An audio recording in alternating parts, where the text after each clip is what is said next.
We've been living in the UK for, what, more than a decade now? Oh, at least. And I like to think I'm pretty well adjusted. I drink proper tea. I even, mostly understand cricket. But there is one thing that still completely fries my American brain every time. Let me guess. The double roundabout. The double roundabout. My hands grip the wheel. It's this system that just looks like total terrifying chaos from the outside. That is actually the perfect metaphor for what we're talking about today.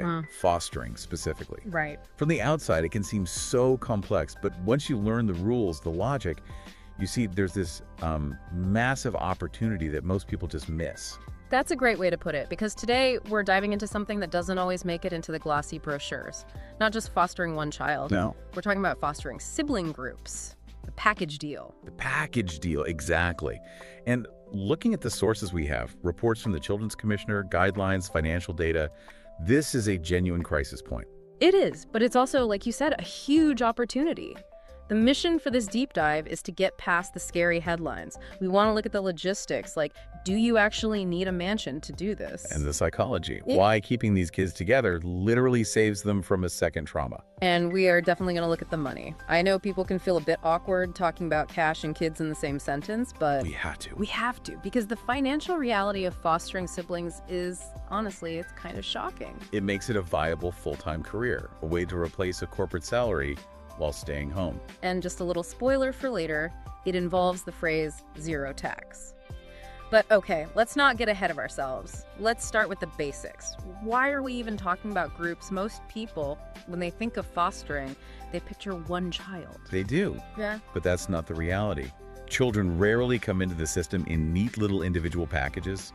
Families are messy, and right now the system is really struggling to keep those messy family units together. How badly is it struggling? Well, we have this report here from the Children's Commissioner. It's found that 37% of children in foster care are separated from their siblings. Wow, 37%. That's more than 1 in 3 kids. That feels incredibly high. It is devastatingly high. And to really understand why, you have to look at the legal framework.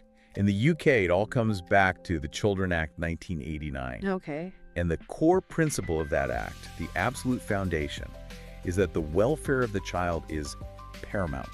Paramount, that's a very strong legal word. It basically means it trumps everything else. It trumps everything. And written into that definition of welfare is a specific legal duty to keep siblings together whenever it's reasonably possible. Okay, so if the law says keep them together, why are we looking at a 37% separation rate? Is it just a suggestion? It all hangs on that phrase, reasonably possible. Yeah. It's this tension between the ideal and the reality on the ground. The system wants to keep them together. Social workers want to. But the logistics... Not enough homes. Not enough homes with enough beds. It's a failure of resources, not a failure of intent. And this creates what our notes call the second trauma. This really hit me when I was reading it. Can you walk us through that? Of course. So just imagine the first trauma. A child is removed from their home. Whatever the reason, neglect, abuse, their entire world has just collapsed. That's trauma 1. Their foundation is just gone. Completely. But if you then turn to that child and say, okay, you're going to this house, and your little sister is going to a different house 20 miles away, you've just inflicted a second trauma. Why is it so significant? Because you're removing the witness. The witness. Yeah. The sibling is the witness to their life. Yeah. Parents might have been unreliable, social workers change, schools change, but their brother or sister, they're the only other person on the planet who knows what it was really like in that house. They share the history, the memories, the survival story. So when you separate them, you're not just taking away a playmate, you're separating them from their own history. You're basically isolating them in their grief. That is it. Precisely. It leads to isolation. The data is clear.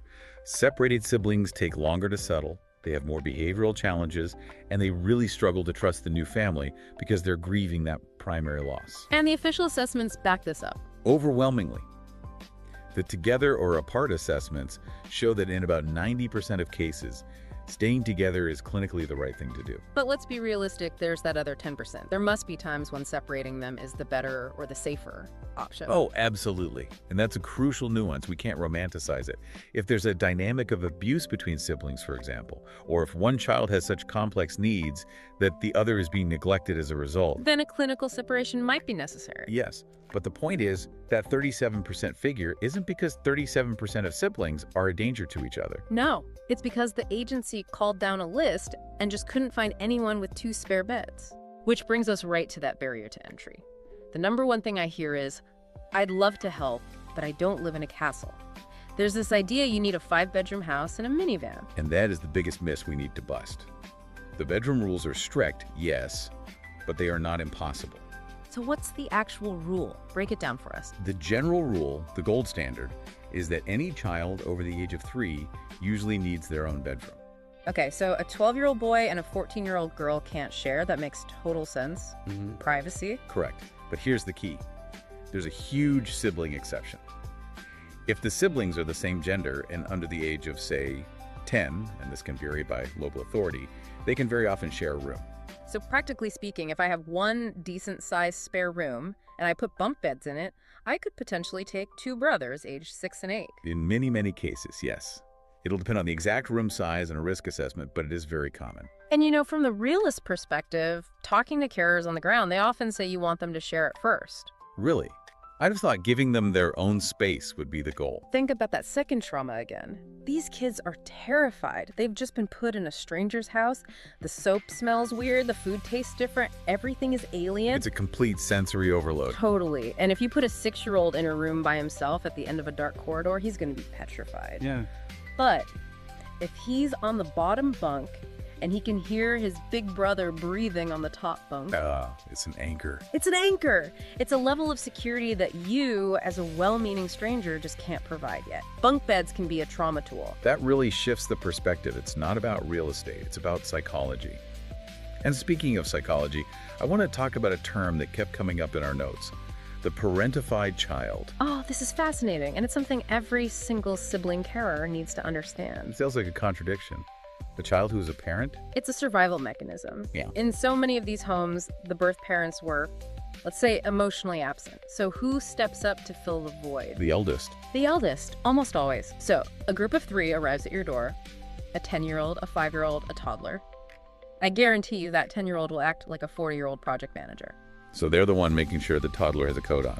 They're checking coats. They're telling the 5-year-old off for not saying please. They're asking you what time dinner is, not because they're hungry, but because they need to control the schedule.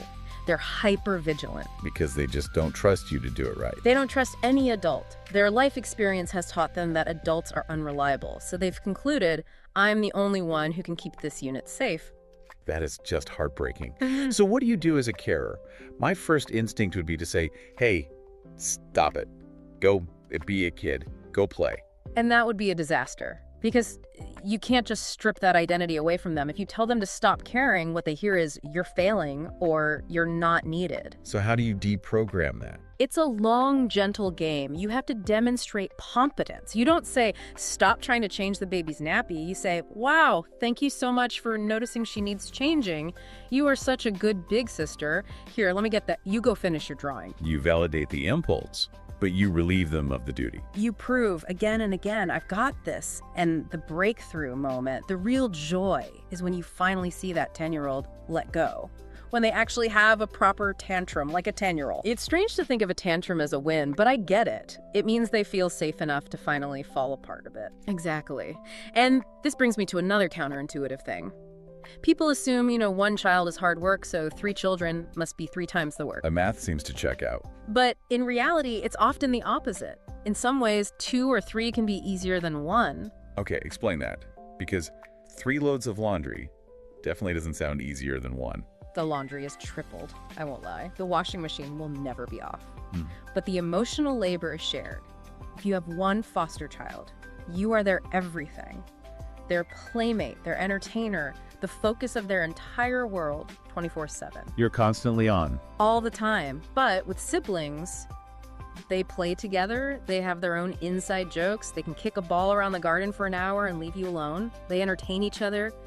It takes so much pressure off you. So it's chaos, but it's a sort of self-sustaining chaos. That is a perfect way to put it. Okay, so we've covered the legalities, the bedrooms, the behavior. Let's talk about the wallet. The elephant in the room? The elephant in the room. Because I think so many people hear this and think, I have the heart, maybe I even have the room, but I just cannot afford to feed 3 extra kids. And this is where the system is actually really cleverly designed. You have to get your head around the 2 pots of money. Right, so you need to picture 2 totally separate streams of funding. Pot number 1 is the maintenance allowance. This is for the kids' costs. Exactly. This is not your income. It's paid per child, and it's there to cover everything: food, clothes, heating, school trips. Looking at the Bradford data, we're talking roughly between 176 pounds and 258 pounds per week per child.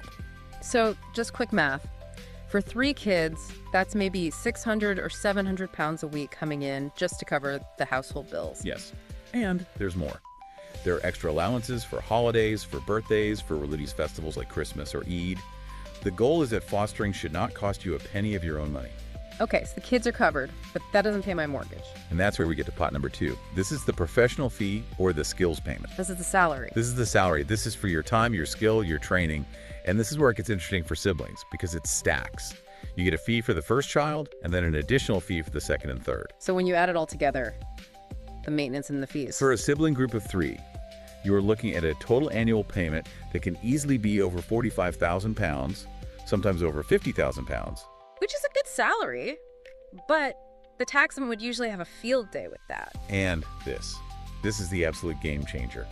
The UK government has a special tax scheme for foster carers called Qualifying Care Relief. Okay, I'm listening. So here's how it works. First, every foster household gets a fixed tax exemption. It's around 19,000 pounds a year.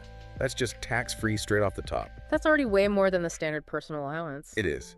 But then, on top of that, you get a weekly tax relief for every child in your care. Or for every single child. For every child.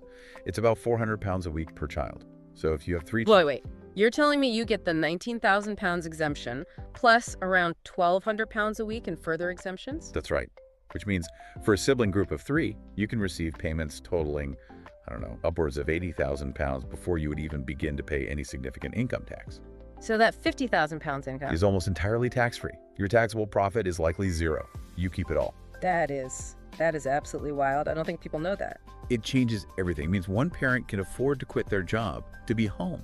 And that's the whole point. The system is paying you to be a professional, therapeutic parent. So the argument, I can't afford to foster because I have to work, is backwards. It's completely backwards. Fostering is the work. There's always a but. Yeah. Before any of that happens, you have to get through the assessment. And I imagine for siblings, that's intense. It is. It's called the Form F assessment.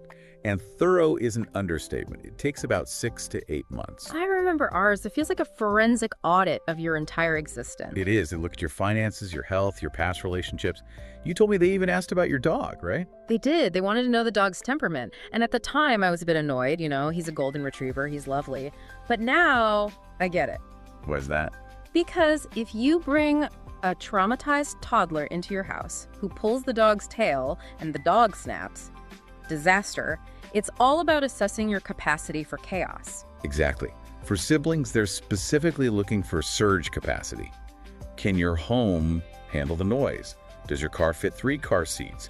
Do you have a support network? It forces you to build your village before the kids even get there. It does. It feels intrusive, but it's actually there to protect everyone, including you. So let's try to land the plane. We've done the law, the bedrooms, the psychology, and the finances. We have. And I think the strategist view is simple. The system is desperate for people who can take siblings. It is the single biggest area of need. If you have that spare room with bunk beds, you are like gold dust. And the realist view. It is going to be loud. Your house will never be tidy again. The laundry pile will become a new member of your family. That's true. But watching a family heal together, seeing them play in the garden, knowing they haven't lost the only person on earth who understands their story, that's the reward. That's why you do it. It absolutely is. So here's the thought I want to leave you with. We know clinically that separating siblings causes this second trauma. We know it damages them. So if we know that as a society, why are we still letting architecture, the number of bedrooms, dictate a child's welfare? That is the core question. Are we really doing enough to support the people willing to take the package deal? If you're listening to this and you have that spare room, maybe the answer starts with you. Go download a beginner's guide. Google your local agency. You might have a lot more capacity for this than you think. It all starts with one phone call. Thanks for diving in with us. We'll be back next time, assuming I make it off this roundabout. I'll send a search party if you don't. Please do. See you then.